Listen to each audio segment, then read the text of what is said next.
Bom dia, agora sim. Eu sou Regina, sou coordenadora de Informática Educativa, do Núcleo de Informática Educativa da Prefeitura Municipal de São Paulo. Estou aqui com a Gislaine, que também faz parte do núcleo. E a gente vai falar um pouquinho sobre como que a gente está pensando em trabalhar, tanto com robótica, como gamificação, linguagem de programação, nas escolas de ensino fundamental da nossa rede. Tá? Então, vamos contar um pouquinho do processo. A gente ainda está no início desse processo, que a gente quer um processo que traga o engajamento tanto de alunos quanto professores. Então, a gente vai contar um pouquinho a respeito disso. Tá? Bom, na rede municipal, né, a informática educativa já existe desde 87, com um programa piloto. Então, são quase 28 anos em que as tecnologias já são trabalhadas na secretaria.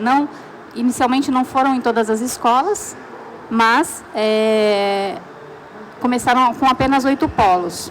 E hoje nós temos 547 escolas de ensino fundamental, todas com laboratórios de informática. Né? Hoje a gente está falando em revolução tecnológica, né? Então, quando a gente fala em revolução tecnológica, o mais importante, o que nós temos trabalhado muito, é a questão do que fazer com essa tecnologia. E o uso dessa tecnologia, que é o mais importante, é o que a gente tem trabalhado nas formações. Né? Mas a rede trabalha muito com a questão do compartilhamento de práticas. Então, a gente, inclusive, para inserir a robótica, nós estamos trazendo, não digo modelos, mas está sendo inspirados na própria prática da rede. Então, foi feito todo um levantamento do que era já trabalhado na rede, para pensar qual é o formato e que tipo de kit que a gente ia trabalhar com essas crianças, né? E o que nós queríamos essencialmente. Como a gente trabalha sempre com essa questão de práticas, né? A proposta é divulgar as práticas. Nós temos 2 espaços onde essas práticas são publicizadas, né? O portal da prefeitura, no final tem o endereço que vocês vão poder acessar, e a página do Facebook da própria secretaria. Tá? Essas práticas todas, quando elas são publicizadas, elas inspiram outras práticas. Né? E os Jogos do Riva é um exemplo de compartilhamento de práticas e também ganhou o prêmio Microsoft, né, de Educador Inovador. E a partir disso, com a linguagem de programação que é utilizada, o Scratch, muitas outras escolas acabaram iniciando também a programação. Na realidade, a programação na rede, o programa de informática educativa da rede começou com a linguagem de programação. Na época, era o Megalogo, né? Então a linguagem Logo iniciou o programa de informática educativa da rede. Com a evolução, início de internet, esse programa foi sendo alterado. O que nós estamos tentando fazer é resgatar um pouquinho de algumas coisas que já aconteceram e trazer outras inovações. Tá? A Gislaine vai falar um pouquinho melhor depois sobre os Jogos do Riva e sobre a gamificação. Outros projetos que têm pautado e têm estimulado a utilização de outras linguagens dentro da informática educativa são projetos de robótica na própria rede. Então, já existe na rede uma prática com a utilização de robótica. Não em todas as escolas, mas já existe. Né?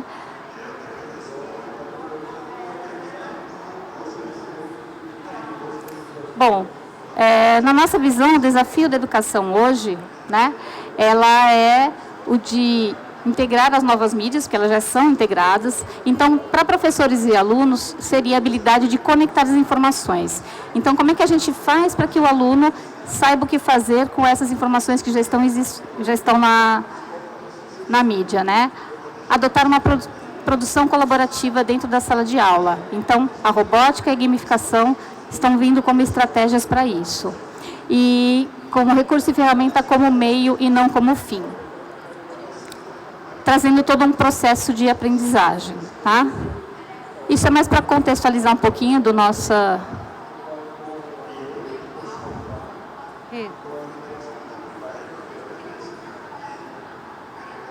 Bom, então, esse é um infográfico do porvir, mas que traz bem qual é o trabalho que a gente está fazendo nos laboratórios, tá?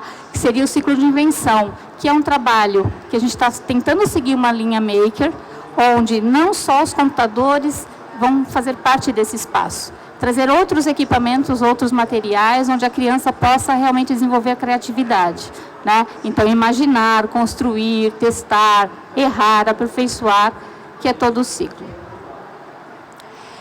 Na metodologia que a gente está tentando inserir, a gente pensa em metodologias, estratégias de engajamento, né?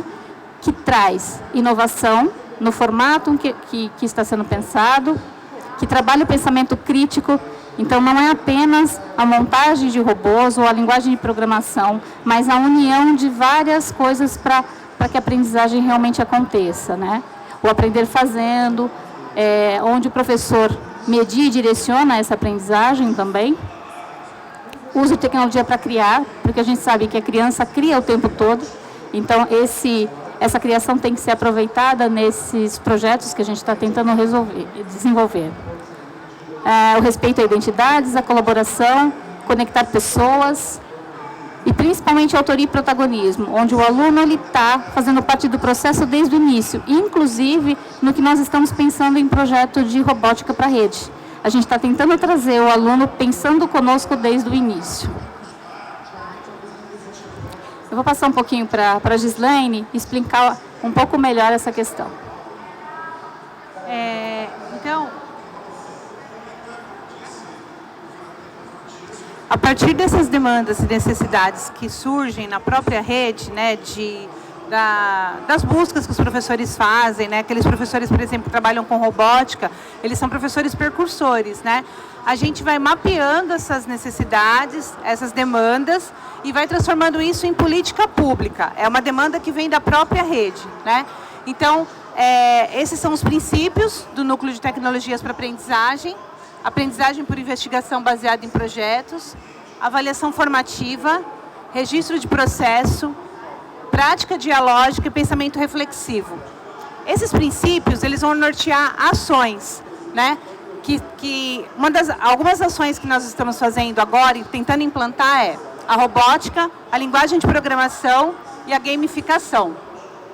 Avaliar os projetos por rubricas e a partir de comunidades de aprendizagem e de prática. Então, esse é os princípios que norteiam o trabalho do núcleo. Aí passa. Não está passando.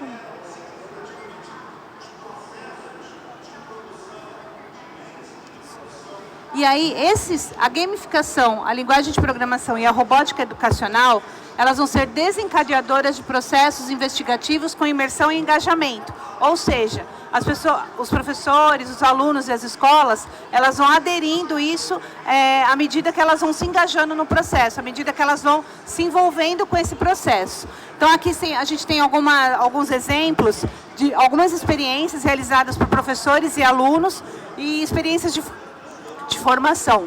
O núcleo, ele forma tanto gestores como professores, né? Esse ano a gente fez um curso para 900 pós, onde a gente trabalhou esses princípios. E aí, nas DREs, né, a gente tem o núcleo, que é central, e nas DREs, que são 13 diretorias de ensino, existem os gestores de informática educativa, que passam essa formação e vão engajando professores também. Então, aqui a gente tem algumas fotos dessas ações, né? E de algumas ações tanto feitas com alunos como professores. E aí a gente tem algumas pessoas que vão inspirar, assim como a gente tenta inspirar professores, a gente tem pessoas também que nos inspiram, né? Para trabalhar a linguagem de programação, a gente escolheu não só, mas prioritariamente o Scratch, o criador dele é o Michel Hesky. Então ele diz o seguinte, que eu sempre busco inspiração no modo que o ensino é conduzido no jardim da infância. As crianças estão constantemente criando em ambientes de colaboração e no processo. Eles aprendem coisas importantes. Infelizmente, o restante da vida escolar não é assim. Então, a nossa ideia também, trabalhando com linguagem de programação e com robótica, é resgatar esse lado lúdico também. Esse lado, como a Regina falou, do aprender a fazer, né? Do aprender fazendo, né? Então, criar espaços na escola que não sejam Fab Lab, mas que sejam espaços onde a criança possa exercer sua criatividade. Pode passar. Então, na linguagem de programação, a gente tem uma linha que ela respeita a especificidade da rede, respeita a peculiaridade da rede, que é, né, a programação como processo de conscientização e ampliação do raciocínio lógico e da criatividade. Então, a gente não pensa em programação para formar programadores, né? Não é uma formação profissional, é para o desenvolvimento desse processo de conscientização do raciocínio e da criatividade. Sair de uma lógica, né, que nossa assessora sempre diz, né, sair de uma lógica indutiva, né, de induzir as crianças a fazerem alguma coisa, e ao contrário disso, promover uma lógica mais dedutiva e abdutiva, quer dizer, que a criança consiga antecipar os fatos, consiga antecipar os fenômenos. Autonomia na resolução de problemas, para aprender a planejar. Então, assim, a gente discute sempre muito no núcleo, né, que para nós a linguagem de programação, né, a Regina sempre fala isso, ela principalmente para que as crianças aprendam a planejar, aprendam a se organizar, né, muito mais do que programar, a planejar e organizar a própria vida. Inferir, entender contextos entre causa e efeito. E aí a linguagem que a gente está usando, né, mas os professores usam outros programas, também é livre, isso não é fechado. O Scratch, né, que é uma programação criativa, que ajuda crianças e adolescentes a compreenderem e darem seus primeiros passos nessa linguagem, criando narrativas com um simples arrastar de blocos de códigos. Como a gente é uma rede muito grande, a gente sempre tem que pensar que quando a gente vai escalar algo, ela tem que ser acessível para todos, né? A robótica educacional também, a gente tem algumas linhas que não apenas a programação de robôs ou a reprodução de modelos apresentados. Então, a gente não trabalha, por exemplo, com apostilas, né? A gente trabalha com a criação dos professores e alunos, a gente não parte de apostilas. Por isso também que a gente usa o Scratch. O Scratch, ele não propõe vídeos, né? Ele não propõe tutoriais, ele propõe o remix, né? E a partir do remix, as crianças vão criando outras situações e outras necessidades. Então, cada professor da rede que já trabalha com Scratch, ele tem uma linha. Então, um trabalhou com jogos, o outro trabalhando com animação, o outro trabalhando com foto, com estudo de caso, e o produto final, ele usa a linguagem de programação como o Scratch. Então, as pessoas não partem de modelos pré-estabelecidos, elas partem da necessidade, das demandas de cada escola para criar o seu projeto e compartilha isso na página do Scratch, né? Não desejamos privilegiar um único tipo de construção, que é isso que eu estou falando para vocês agora, mas utilizar estruturas, sensores, motores e luzes para criar soluções inteligentes para situações e problemas cotidianos, incentivar novas ideias. Liberdade. E outra coisa também que a gente tem com a linguagem de programação, que a gente ficou muito preocupado, numa rede tão grande como a nossa, como que esse programa poderia ter continuidade independente da nossa existência ou não. Então, como que a escola poderia criar autonomia para ela caminhar sozinha depois dessa implantação, né? Então, a primeira coisa que a gente chegou à conclusão é que é necessário que se tenha uso de softwares livres e abertos, para que a escola possa ter a manutenção a longo prazo. Então, a gente optou por um kit que a princípio estruturado, mas o software que ele usa e o hardware que ele usa é aberto. Então, a escola pode depois adquirir em outros lugares, criar outras estruturas, porque a gente acredita que se a escola ficar atrelada a um software fechado, a uma licença, isso é um impedimento para ela continuar, principalmente de acordo com os estudos que nós fizemos na própria rede. Então, algumas escolas adquiriram kits que necessitavam de licenças, e essas escolas paralisaram seu processo porque não conseguem fazer a renovação dessas licenças, né? Trabalhar com empatia, colocando-se no lugar do outro, tá? Então, a gente também pensa nisso, quer dizer, como que a robótica ela vai fazer com que a criança pense soluções para melhorar o espaço dela e o espaço do outro também. Então, outra coisa que a gente trabalha também é com a gamificação. E uma outra inspiração que nós temos é a Paula Carolei, que é uma pesquisadora, uma grande pesquisadora na área de games, e ela diz o seguinte, que a diversão traz outra versão da realidade, o que é importante, já que a gente só aprende quando se projeta.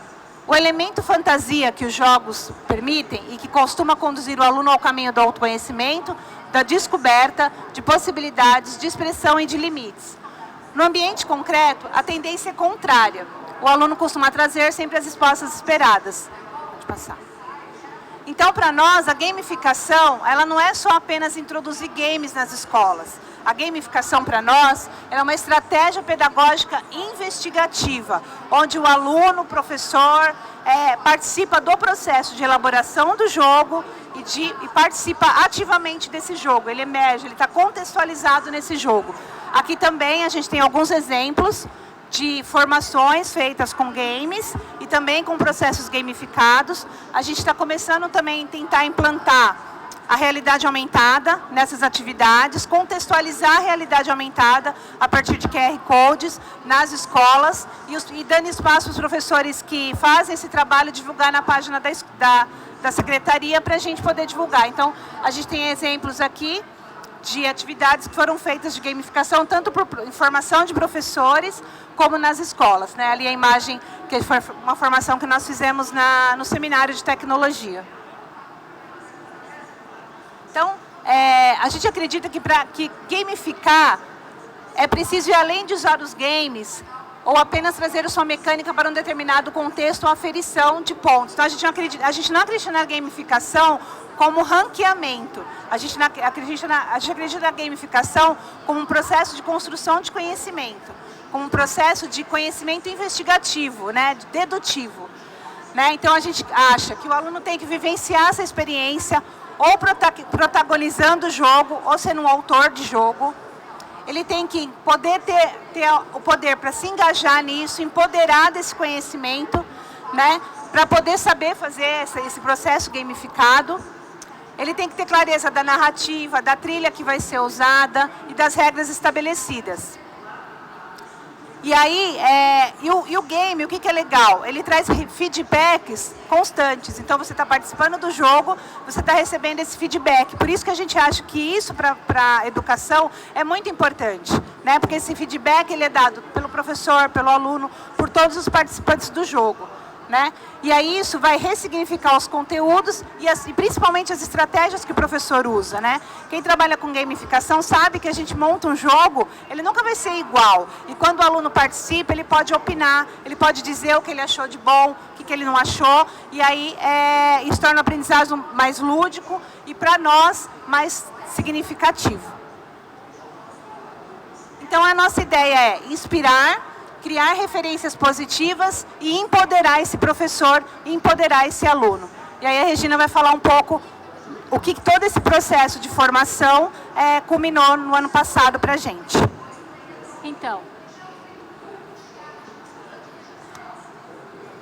Então, aí diante de tudo isso, a gente pensou, como é que a gente vai começar essa robótica na rede?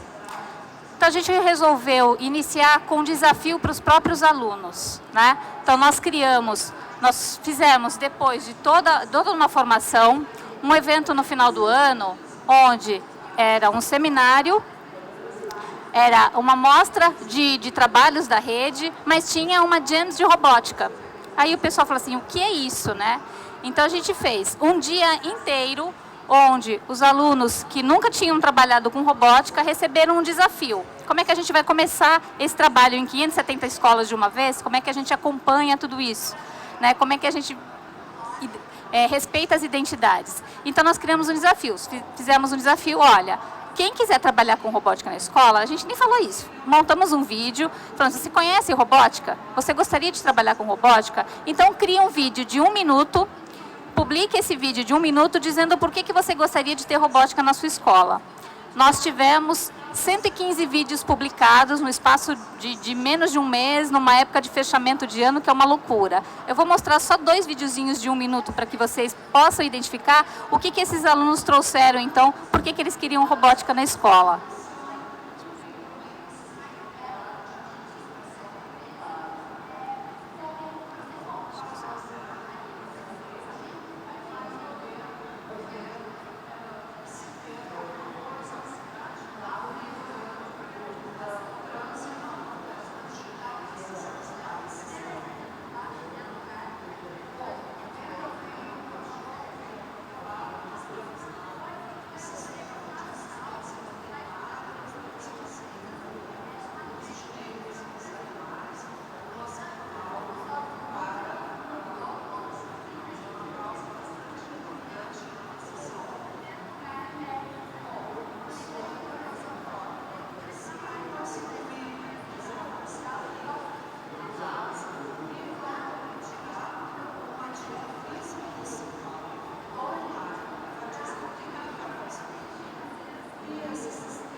Esse é de uma escola.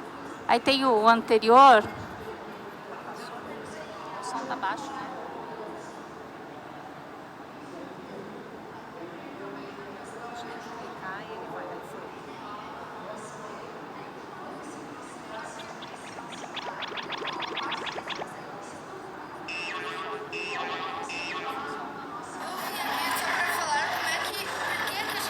Não está saindo som, né?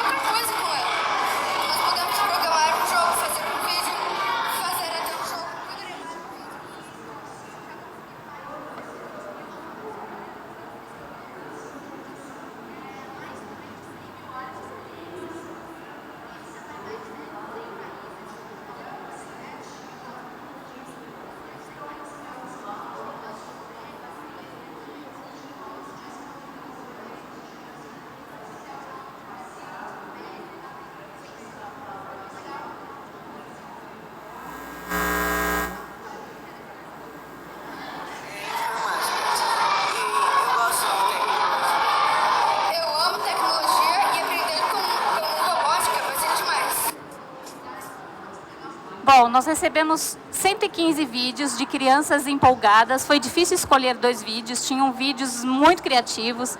Teve um vídeo onde eles imitaram um Frankenstein e depois fizeram ele desmontar inteiro e dizendo, olha, a gente precisa aprender a montar isso que não está dando certo. Tem muitos vídeos e assim, a gente ficou encantado, né? Mas o que mais a gente gostou foi que eles perceberam que a robótica não é apenas programação de robôs ou de uma coisa só. Eles trouxeram 1000 coisas, né?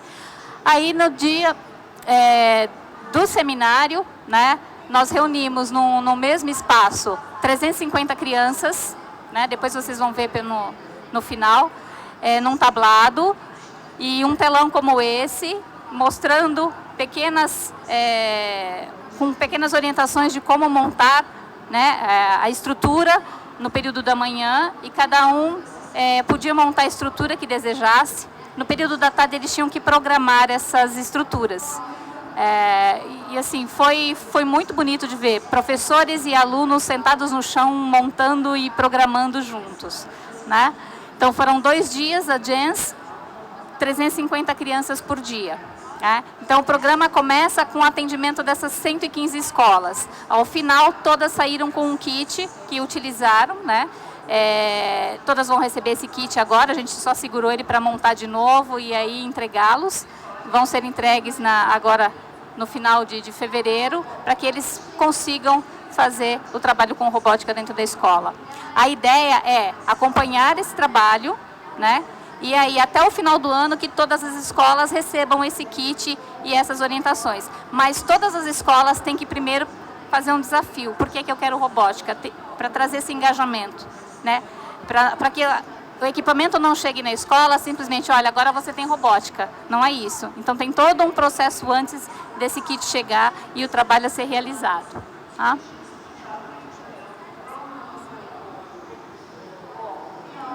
Então, aqui tem 2 citações também que a gente colocou. Né? Agir com protagonismo é atuar no papel principal, é ser o agente de uma ação qualquer, que seja sua idade. Trata-se de permitir que esses jovens sintam, percebam a realidade que os cerca de uma forma experimental.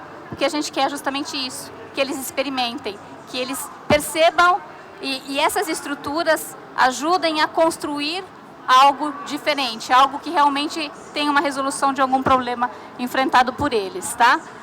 Então, a Lucy Feaz também, que é uma das assessoras, diz o seguinte: estamos falando de permitir que esses atores vivenciem, pensem, aprendam, internalizem o que é ser um cidadão ativo, que é isso que a gente quer, né? Por meio de atividades reais, junto ao entorno da sua escola, por exemplo, trabalhando projetos voltados à identificação, ao mapeamento de problemas, ligado aos espaços que eles estão, né? Ao longo de práticas de trocas reflexivas, intensas, com o objetivo de identificar e buscar soluções para problemas dessa localidade. Então, para a gente, esse programa também tem que estar de acordo com a identidade de cada região. Como São Paulo é muito grande, 570 unidades escolares, não dá para falar, olha, você vai fazer exatamente desse jeito, você vai fazer igual ao outro. Não, a gente está tentando respeitar a identidade de cada região. Agora, para vocês terem uma ideia de como foi esse processo todo, como é que a gente organizou, foram mais de 2.000 pessoas no espaço da Bienal do Ibirapuera e, ao mesmo tempo, com palestras, com robótica, com oficinas, professores e alunos interagindo, tá? Então, uma parte do vídeo para vocês sentirem um pouquinho. Para surdos, professora Neuza Bazeto, da Moca, e Anne Sullivan, da Zona Sul, não puderam aproveitar muito o gramado. Descansar só no intervalo para o lanche do desafio de robótica realizado pela Secretaria Municipal de Educação entre os dias 25 e 26 de novembro. Parte do seminário e mostra de tecnologia. Escolhe peça, aperta parafuso, monta protótipo, conecta motor, instala sistema e baterias e ainda programa tudo para dar movimento. Ufa!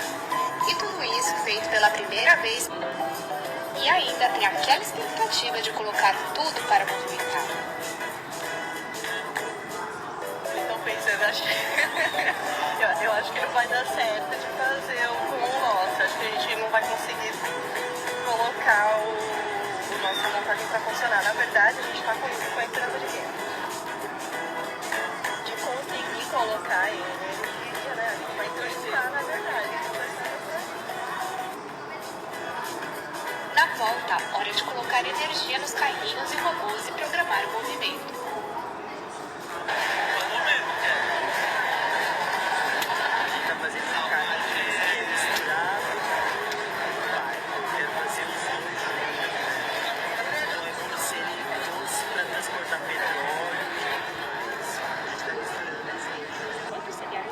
Tem o mesmo potencial na hora de trabalhar com os equipamentos tecnológicos. Veja o que a estudante Laís Ferreira disse.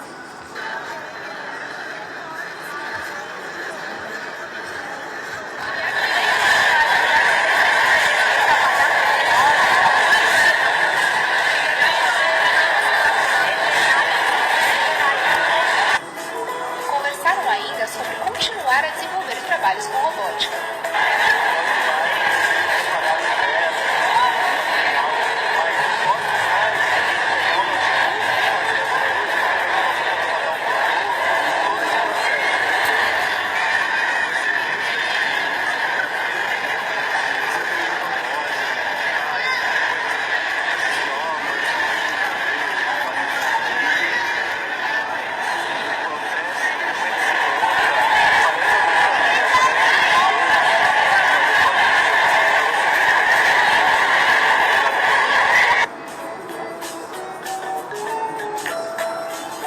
Depois de muito afinar a programação, em que um dos equipamentos toma vida, roda pelo prédio da Fundação Bienal.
Bom, esses foram 2 dias, né, de bastante aprendizado, tanto para quem participou da mostra quanto para nós. Fazermos um levantamento de tudo que acontece na rede para a gente tentar colocar a robótica na rede municipal de São Paulo. Seria isso, estamos abertos para perguntas. Muito obrigada.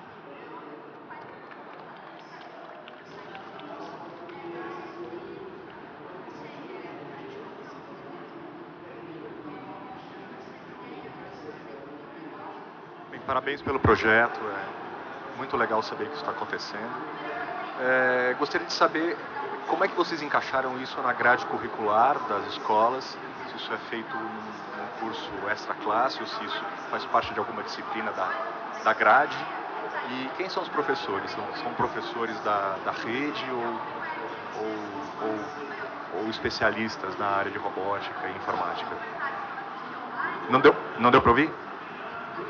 Eu gostaria de saber como é que isso foi encaixado na grade curricular das escolas, se isso foi um curso extracurricular ou se fazia parte de alguma disciplina, e quem eram os professores, se são professores da rede ou se eram especialistas em robótica e informática que vocês trouxeram para o projeto.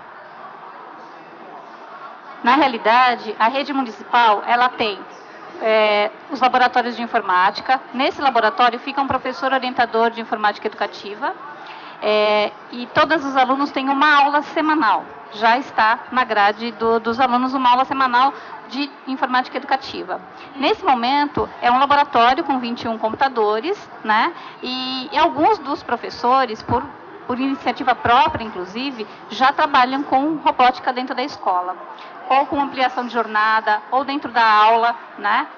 Nesta grade, ainda é muito pequeno o número de professores que já trabalham com isso, mas foram professores que espontaneamente acabaram levando a robótica. O que nós estamos tentando fazer agora é levar um programa, mas um acompanhamento maior. Então, esta aula pode ser utilizada com a robótica também. Então, o professor está recebendo um kit, que ainda não dá, por exemplo, não é tão grande, não dá para fazer uma turma de 40 alunos, mas com essa ideia de movimento maker, a gente pensa em ter várias atividades dentro desse mesmo espaço e a robótica está inserida nisso. O que não impede também de professores criarem grupos e fazer um programa extracurricular também. Então, não é uma coisa que está muito fechada. Nós estamos, nesse momento, abrindo exatamente para ver como é que essa rede ela aceita esse programa. A gente não quer fazer uma imposição de nada. Por isso que a gente começou logo no início com o engajamento de alunos.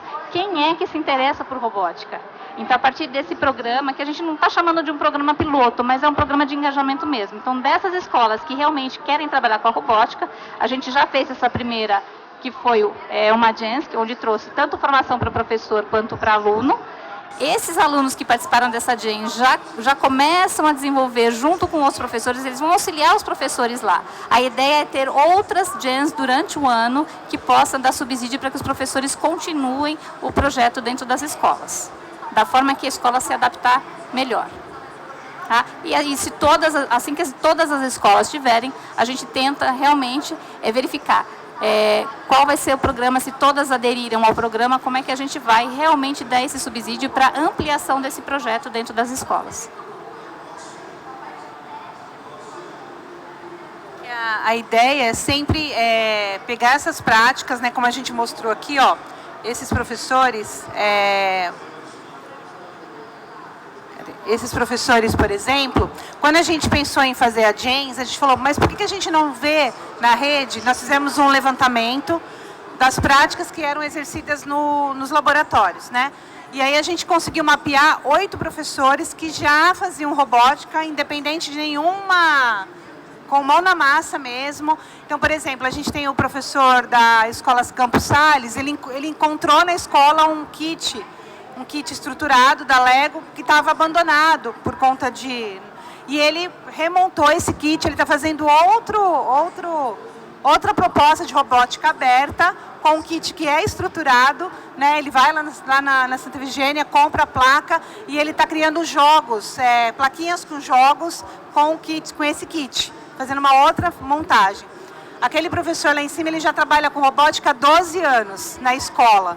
Né, você quer falar? com ciências. Ele não é professor do laboratório, é professor de ciências. Ele cria foguetes com os alunos, também com essa coisa de mão na massa. Esse outro professor, aqui, ó, essa menina, ela está fazendo parte de um trabalho com o professor. Eles vão esse ano eles fizeram um protótipo da cadeira de rodas dela, e o ano que vem eles vão tentar motorizar a cadeira, né? Então, assim, ela trouxe uma necessidade que ela disse que quando ela vai dar ré, ela bate nos colegas, ela tem problema na escola, então eles vão motorizar na própria cadeira dela. Então, para a Jans, eles levaram a cadeira pequenininha, o protótipo já motorizado, e agora o TCA dela desse ano, o trabalho de conclusão final, vai ser a motorização da própria cadeira dela. Tem um outro professor que está fazendo isso com um aluno cego também, tentando criar um sensor de presença. Então, são práticas que a gente não conhecia, e com esse mapeamento a gente viu que já existem professores que fazem isso. Então, o ideal, a gente pensa, né, a gente traz esses professores para que eles possam inspirar outros professores a fazer a mesma coisa, né? Meu projeto também foi um projeto que aconteceu da mesma forma, com games, e aí a ideia é colocar esse professor em destaque, mas não como uma exceção, mas como alguém com um par avançado que pode inspirar outros colegas. Tá? É isso. E aí é aberto se é na grade ou não, como a Regina falou. Alguém?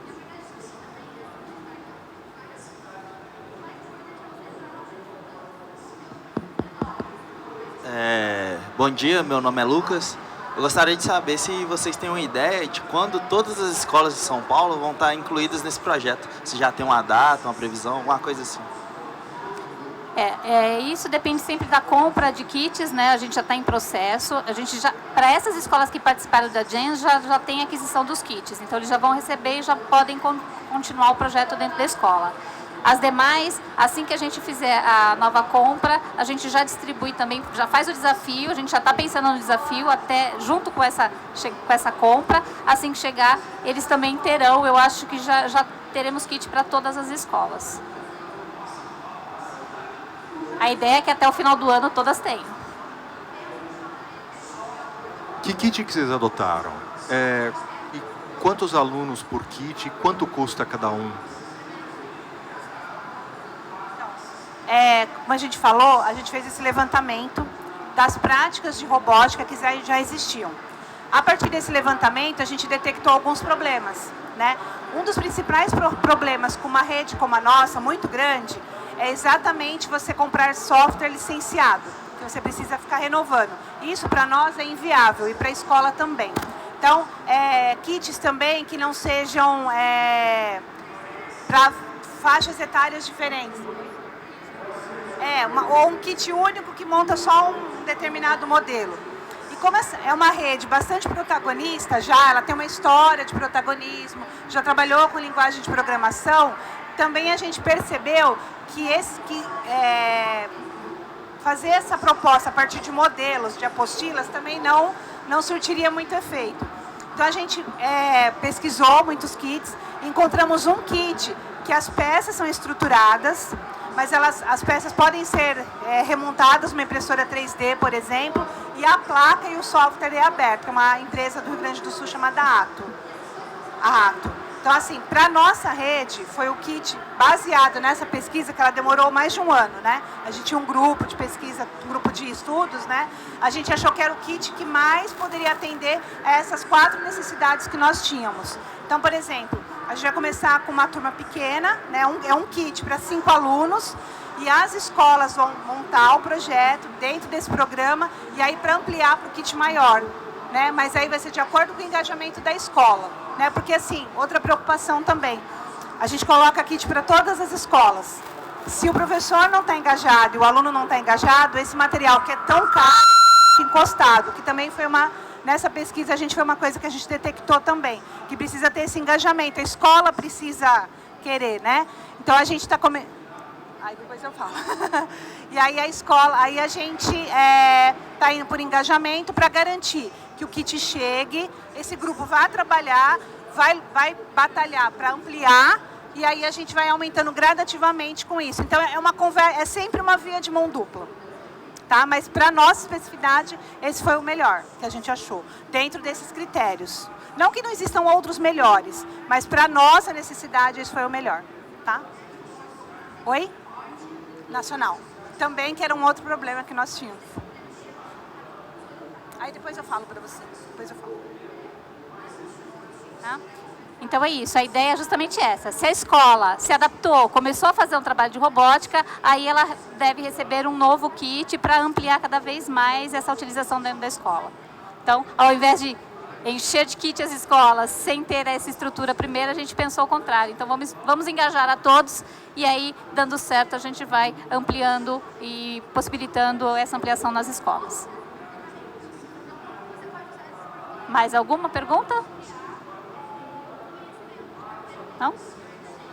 Então, muito obrigada pela presença de vocês.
educação.